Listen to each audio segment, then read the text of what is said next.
Hi, I'm Paul, the running shoe guru. This is Marathon Handbook, and today I'm taking a look at the new Ghost Max from Brooks. So the Ghost Max is a brand new model from Brooks, eagerly awaited. The Ghost is probably one of the most recognisable and established neutral cushion daily trainers on the market. So the Ghost Max is a little bit of a departure from that. It's a kind of a pumped up kind of version of the shoe. So I'm going to look at the two models, the Ghost 15 and the new Max. So we're going to look at what features they share, what the similarities are, and what the differences are, and which one you should be choosing for your next daily trainer. So first up, the Ghost 15 from Brooks, a tremendously popular shoe.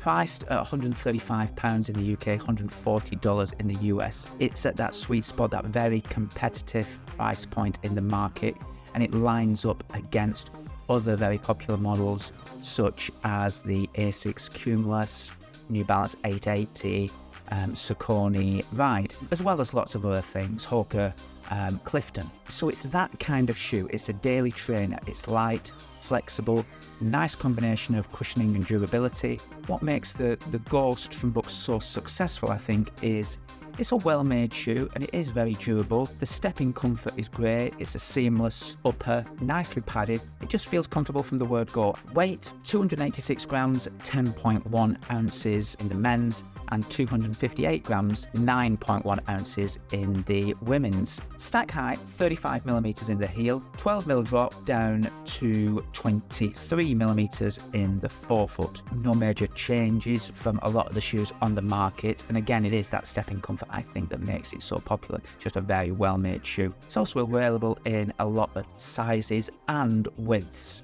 from narrow up to 4E width. There's a Gore-Tex version as well. It's available in a wide range of colours, so there is really something for everybody. It's a kind of an engineered mesh upper, fits very well. Nice padding around the ankle collar, the tongue and the Achilles, lots of padding in there as well. A very nice soft plush fit.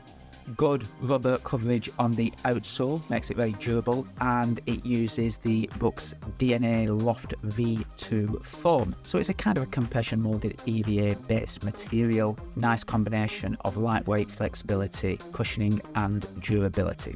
Recently released, the Ghost Max. What's the difference, first of all? Well, in the UK it's only £5 more than the Ghost, in the US $10. So it's very closely matched. Is it going to take away sales from the Ghost? And is it for that type of consumer? Well, it is, but I think it's also a slightly different shoe as well. Now, a lot of the time, it comes down to how many times a week someone actually runs, how many pairs of shoes they have, how much disposable income they have. And I think if you do have more than one pair of shoes and you do rotate shoes, then the Ghost Max is a good shoe to slide into your collection of shoes. Whereas the Ghost is quite a versatile everyday type shoe. It allows you to work a little bit harder if you want. Now, so far from the Max, this is a typical long-distance cruiser type shoe. Despite the obvious comparisons, it looks very much in the Hoka kind of style with the deep stack. And yes, it does have a deep stack of cushioning and rocker at the heel and the forefoot. But I would say it's a all-day, long-run cruiser type of shoe. Very much like New Balance 1080, Saucony Triumph 21, although that one does feel a little bit springier. You get the idea. I think very similar to the Asics Nimbus, in fact, because for me, the Nimbus, whilst it provided very soft, comfortable cushioning, I think it was lacking a little bit of that responsive nature. Whilst the foam in the Ghost Max is the same DNA Loft V2 that Brooks use in the regular Ghost, it does have this exaggerated rocker, and compared to something like the Nimbus, that does give it very much of a toe off. And I like that. The Ghost Max is 283 grams, 10.0 ounces. Very close in weight to the original Ghost, if not a little bit lighter. In the women's 255 grams, 9.0 ounces. So let's call them the same weight. but you do get a higher stack. 39.33 millimeters of stack is what Brooks are saying. They are measuring the full stack from outsole to insole in there. So you've got a few mil more cushioning, but it's a 6 mil drop.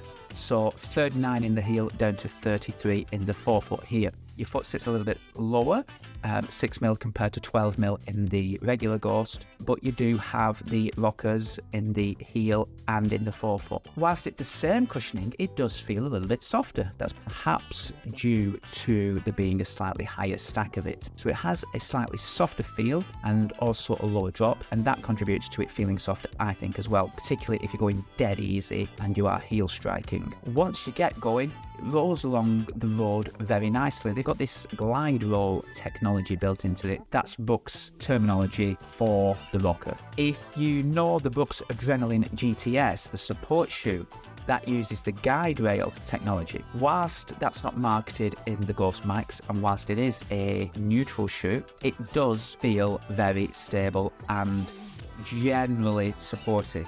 So it's got a slightly wider footprint.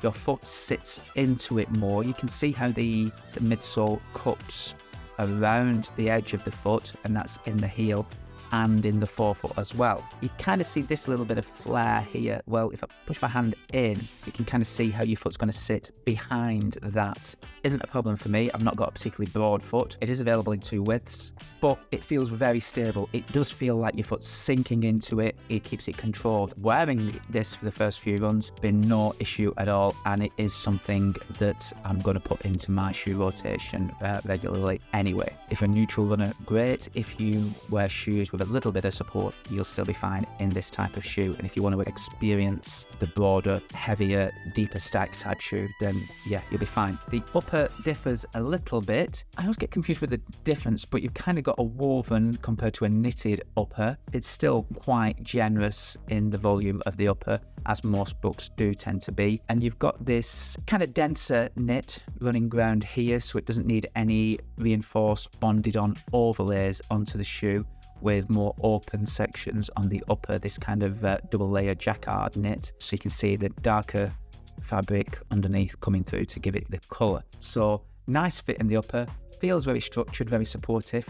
Got these nice little touches on here, these rubberized lace eyelets. They do give it a little bit of structure and durability and support. As is usual with Brooks, nice padding through the tongue, the ankle collar and the Achilles, quite low around the Achilles. In summary, who's going to wear it?